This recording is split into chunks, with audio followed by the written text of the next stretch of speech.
Sekitar tahun 2009, setelah 3 tahun saya pulang tugas dari Jawa Barat, ada seseorang datang bertemu dengan saya.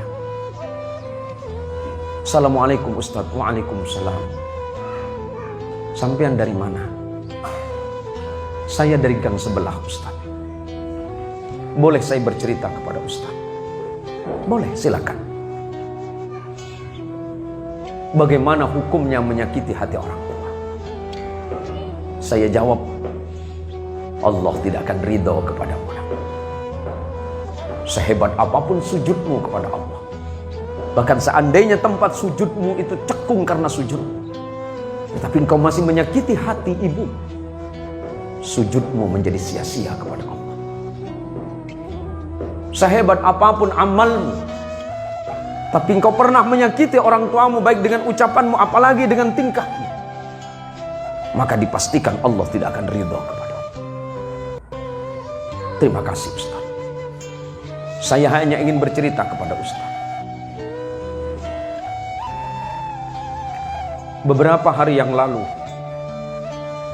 di suatu pagi saya datang kepada ibu saya, karena memang rumahnya tidak jauh. Saya tidak punya uang waktu itu. Uang yang ada di saku saya hanya 22.000. Dan pagi itu saya bertanya kepada ibu saya, Umi pagi ini mau sarapan apa? Ibunya dengan lemah lembut menjawab, gak usah nak. Umi tahu kamu gak punya uang karena kamu belum punya pekerjaan. Tapi karena anak ini begitu mencintai ibunya, dia berkata lagi, uang saya banyak Umi. Uang saya banyak. Tenang saja. Apa yang Umi pengen, sebut saja. Dan dia tahu bahwa uminya itu senangannya adalah makan sate. Maka walaupun dilarang oleh ibunya, dilarang oleh uminya, dia berangkat ke pasar. Dia ambil sepedanya. Dia tidak punya sepeda motor. Dia berangkat ke pasar dengan uang 22.000 di sakunya. Kemudian 20.000 dia belikan sate. Kemudian dia kembali ke rumahnya dengan tersenyum kepada ibunya. Umi, saya belikan makanan kesenangan Umi. Mudah-mudahan Umi suka. Dan tanpa disadari oleh anak ini, ibunya ini meneteskan air mata. Karena ibunya tahu bahwa anak ini gak punya uang. Tapi karena ingin menghargai jeripaya anaknya, ibu ini mau. Dan setelah itu kemudian anak ini menyuapi ibunya. Dengan telaten dia menyuapi ibunya. Dan tanpa terasa ibunya kemudian berdoa kepada Allah. Nak, semoga Allah memberikanmu rezeki yang lebih. Hati ibunya bahagia. Bahagia hati. Padahal di samping kebahagiaannya ibunya bersedih. Karena anaknya punya uang satu-satunya. Dan setelah selesai ibunya disuapin kemudian pamitan kepada ibunya. Mi, saya pamit kalau kira-kira ada apa-apa. Nanti Umi kasih tahu saja. Nanti selepas sholat duha saya mau berangkat. Saya ada janjian dengan orang.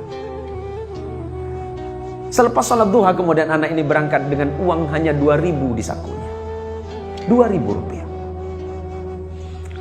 Di tengah perjalanan dia hanya berharap kepada Allah, ya Allah, ampuni dosa ibuku, ampuni dosa ayahku. Ibuku yang melahirkan, membesarkanku dan merawatku dengan tanpa pamrih. Yang ketika aku sakit, ibuku tidak pernah tidur. Dan ibuku selalu berbohong kepadaku. Padahal perutnya lapar, tapi ibuku selalu mengatakan kenyang.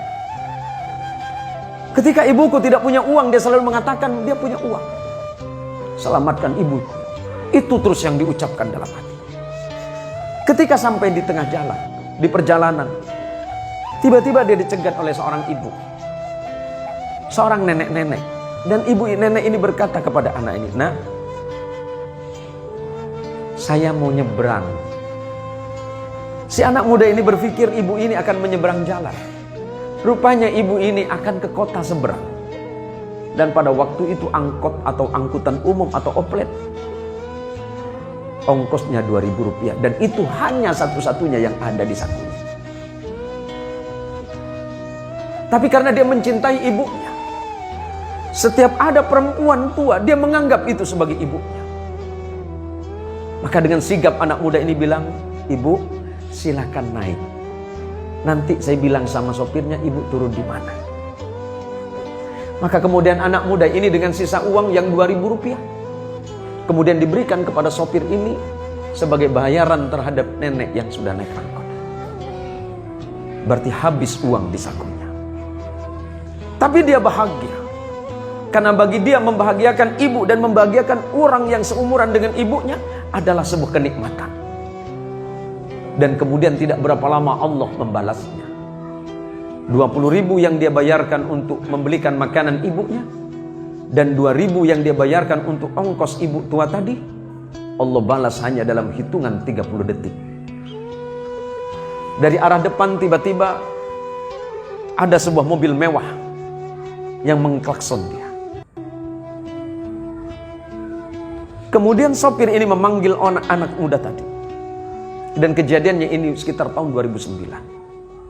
Dipanggilnya anak muda ini. Dia tanya, "Dek, kamu mau kemana?" "Saya ada janji dengan kawan, Pak. Ada yang bisa saya bantu." "Oh tidak. Coba ke sini." Tiba-tiba kemudian orang ini berkata kepada anak muda, "Saya punya sedikit rezeki, memang saya sudah janji dari rumah. Akan bersedekah atas nama ibu saya. Dan saya senang melihat." Padahal orang ini tidak saling kenal. Kemudian anak ini dengan bersusah payah mengatakan, "Pak, Bapak mungkin salah orang. Bukan saya orang yang Bapak maksud." "Oh tidak. Hati saya mengatakan adik orang." Tidak lama kemudian setelah orang ini menyodorkan amplop, si anak muda ini kemudian mengucapkan terima kasih dan memasukkan ke saku celana. Dan dia tidak berpikir apa yang ada di saku celana. Dia masih terus berjalan. Sampai kemudian dia mengurungkan niatnya dan kembali lagi ke rumah ibunya. Dan ketika sampai di depan ibunya, dia menangis sejadi-jadinya. Hanya karena sebuah bakti yang dia anggap sepele. Ternyata Allah membalas 20.000 yang dibelikan makanan untuk ibunya, 2.000 untuk ibu tua yang seumuran dengan ibunya. Allah balas dengan jumlah 22 juta. Artinya apa? Bahwa bakti seorang anak kepada ibu itu tidak ternilai. Seperti apapun keadaan orang tua kita, mau baik dan buruk dalam pandangan orang lain, tetapi dia tetap orang tua kita yang patut kita hormati. Oleh karenanya saudaraku sekalian, para anak-anak, cerita hikmah yang saya sampaikan tadi, ini menjadi pelajaran penting bagi kita. Di tengah-tengah kehidupan modern yang seperti sekarang ini, di luaran sana banyak anak-anak muda yang cerdas dan pintar, tetapi ternyata mereka dalam keadaan kebingungan dan kesusahan. Baik itu yang mencari pekerjaan ataupun mencari rezeki. Padahal ilmu sudah mereka miliki. Padahal pengetahuan sudah mereka miliki, pengalaman luar biasa. Tapi Allah sulitkan hidupnya. Allah sulitkan mereka mencari rezeki. Boleh jadi salah satu yang menghalangi antara doa dia dengan Allah adalah dosa kepada orang tua yang tanpa disadari. Maka sebagai bakti kita kepada orang tua, jaga akhlak kita, jaga ucapan kita kepada orang tua, jaga perbuatan kita kepada orang tua, karena ridallah fi ridal walidain wa suhtullah fi suhtil walidain. Ridha Allah tergantung kepada ridha orang tua, dan kemurkaan Allah tergantung kepada kemurkaan kedua orang tua.